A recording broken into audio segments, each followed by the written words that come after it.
Explica para o pessoal, então, o que é Ataman, para a turma ter uma base aí.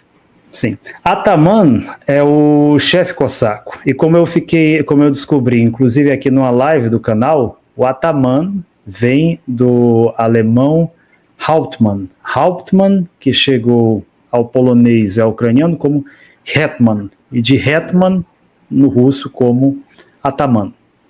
Então são palavras que, assim como o cossaco, também vieram de uma outra língua. Os cossacos que sempre foram, quer dizer, uma tropa irregular. Eu até vi um comentário muito interessante aqui no canal, quando alguém associou aos gaúchos, que é uma associação interessante.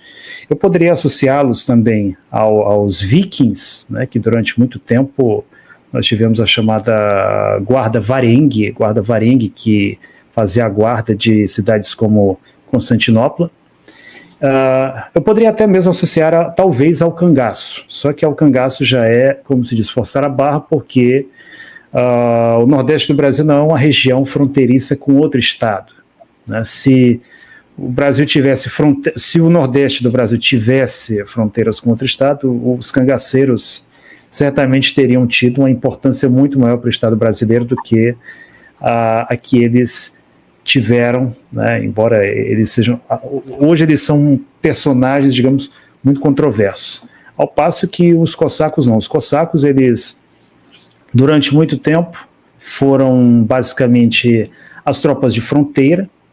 Hoje na Rússia existe uma unidade do FSB, chamadas tropas de fronteira, que são exatamente responsáveis por defender os pontos de fronteira da Federação Russa. Mas durante muito tempo esse papel foi feito exatamente pelos cossacos. Eles se estabeleciam, eles tinham as suas terras, eles ganhavam essas terras com base em seu serviço militar. O serviço militar, que por sua vez era para eles também o seu elevador social. Aliás, não apenas para eles, mas como para os russos de uma forma geral. O único elevador social que existia durante o Império Russo era o serviço militar. Se alguém provava o seu valor em combate, então você tinha uma possibilidade de ascensão, e não era diferente para os cossacos. Os cossacos que também exerciam uma função policial no Império Russo. Vamos lembrar aqui que durante o século XIX e início do século XX, principalmente durante a chamada Revolução de 1905, os cossacos eram chamados exatamente para reprimir os protestos operários, o que inclusive fez com que eles ganhassem uma reputação bastante negativa dentre uma parte significativa da população russa.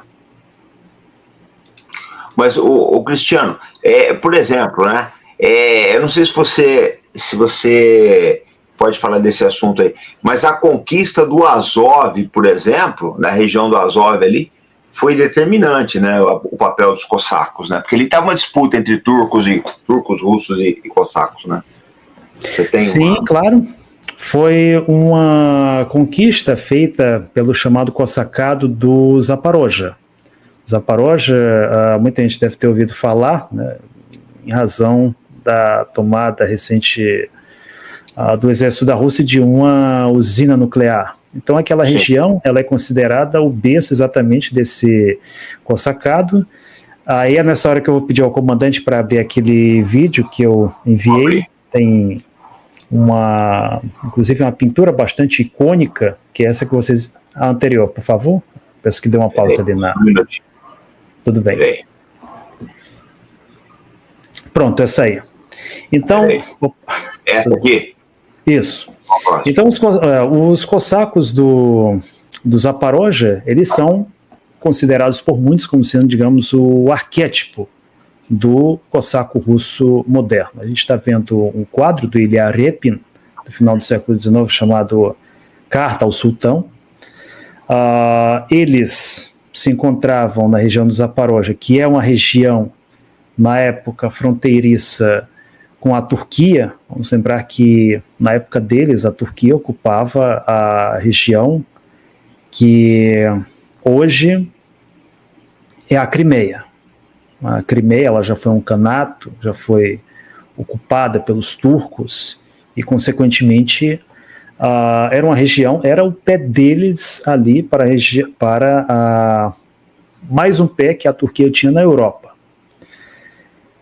Os zaporogianos, eles inicialmente não tinham uma lealdade definida, mas com o tempo, eles, em razão de muitos conflitos com a Polônia, conflitos esses que inclusive geraram guerras, as chamadas guerras cossacas, insurreições que depois serviriam inclusive de inspiração para o famoso romance Taras Bulba, eles acabaram empurrando os cossacos para o lado russo. Conforme o Estado russo foi se organizando, foi se fortalecendo, eles juraram lealdade ao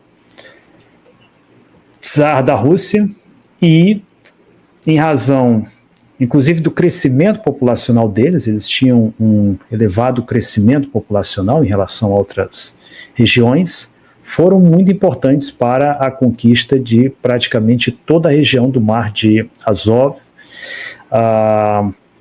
regiões que compreendem hoje o sul da Rússia.